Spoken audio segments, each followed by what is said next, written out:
ನಮಸ್ಕಾರ ಸ್ನೇಹಿತರೆ, yorker talk ಚಾನಲ್ಗೆ ಸ್ವಾಗತ.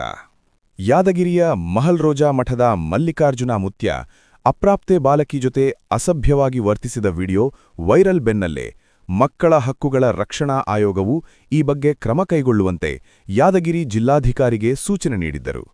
ಇದರ ಬೆನ್ನಲ್ಲೇ ಮಲ್ಲಿಕಾರ್ಜುನ ಮುತ್ಯ ವಿರುದ್ಧ ಪೊಲೀಸರು ಪೋಕ್ಸೋ ಪ್ರಕರಣ ದಾಖಲಿಸಿದ್ದರು. ಪ್ರಕರಣ ದಾಖಲಾಗುತ್ತಿದ್ದಂತೆ ಮಲ್ಲಿಕಾರ್ಜುನ ಮುತ್ಯ ನಾಪತ್ತೆಯಾಗಿದ್ದರು. ಆದರೆ ಅಜ್ಞಾತ ಸ್ಥಳದಿಂದಲೇ ಮುತ್ಯ ಪ್ರತ್ಯಕ್ಷವಾಗಿದ್ದು, ಯಾರೂ ಆತಂಕಗೊಳ್ಳಬೇಡಿ ಎಂದು ಭಕ್ತರಿಗೆ ಕರೆ ನೀಡಿದ್ದಾರೆ. ಹಾಗೆ ಅಜ್ಞಾತ ಸ್ಥಳದಿಂದಲೇ ತಮ್ಮ ವಕೀಲರ ಮೂಲಕ ಪ್ರಕರಣ ರದ್ದು ಕೋರಿ ಕಲಬುರಗಿ ಹೈಕೋರ್ಟ್ಗೆ ಅರ್ಜಿ ಸಲ್ಲಿಸಿದ್ದರು.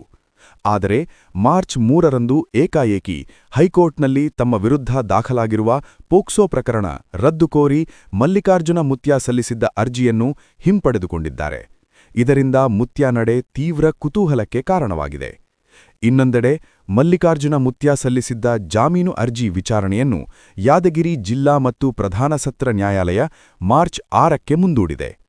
ಮುತ್ಯ ವಿರುದ್ಧ ಕೇಸ್ ರದ್ದು ಮಾಡುವಂತೆ ಭಕ್ತರ ಪ್ರತಿಭಟನೆ. ಇನ್ನೊಂದೆಡೆ ಯಾದಗಿರಿ ಹಾಗೂ ಕಲಬುರಗಿ ಜಿಲ್ಲೆಯಲ್ಲಿ ಮಲ್ಲಿಕಾರ್ಜುನ ಮುತ್ಯ ಪರ ವಿವಿಧ ಸಮುದಾಯದ ಜನರು ಸಹ ಬೀದಿಗಿಳಿದು ಹೋರಾಟ ನಡೆಸಿದ್ದು, ಮುತ್ಯ ವಿರುದ್ಧ ದಾಖಲಾಗಿರುವ ಪೋಕ್ಸೋ ಪ್ರಕರಣ ರದ್ದುಗೊಳಿಸಬೇಕೆಂದು ಆಗ್ರಹಿಸಿದ್ದಾರೆ. ಮಲ್ಲಿಕಾರ್ಜುನ ಮುತ್ಯ ವಿರುದ್ಧದ ಪೋಕ್ಸೋ ಪ್ರಕರಣಕ್ಕೆ ಸಂಬಂಧಿಸಿದಂತೆ ಸಂತ್ರಸ್ತ ಬಾಲಕಿ ನೀಡಿದ ಹೇಳಿಕೆಯನ್ನು ಶಹಾಪುರ ಜೆಎಂಸಿ ಕೋರ್ಟ್ ಜಡ್ಜ್ ದಾಖಲಿಸಿಕೊಂಡಿದ್ದಾರೆ. ಬಳಿಕ ಬಾಲಕಿ ಹೇಳಿಕೆಯ ದಾಖಲು ಪ್ರತಿಯನ್ನು ಮುಚ್ಚಿದ ಲಕೋಟೆಯಲ್ಲಿ ತನಿಖಾಧಿಕಾರಿಗೆ ಸಲ್ಲಿಸಲಾಗುತ್ತದೆ. ಹೀಗಾಗಿ ಬಾಲಕಿ ನೀಡಿರುವ ಹೇಳಿಕೆಯ ಮೇಲೆ ಮಲ್ಲಿಕಾರ್ಜುನ ಮುತ್ಯನ ಭವಿಷ್ಯ ಮಾರ್ಚ್ 6ರಂದು ನಿರ್ಧಾರವಾಗಲಿದೆ. ಮುತ್ಯನ ಈ ನಡವಳಿಕೆಯ ಬಗ್ಗೆ ನಿಮ್ಮ ಅಭಿಪ್ರಾಯ ಕಾಮೆಂಟ್ ಮೂಲಕ ತಿಳಿಸಿ.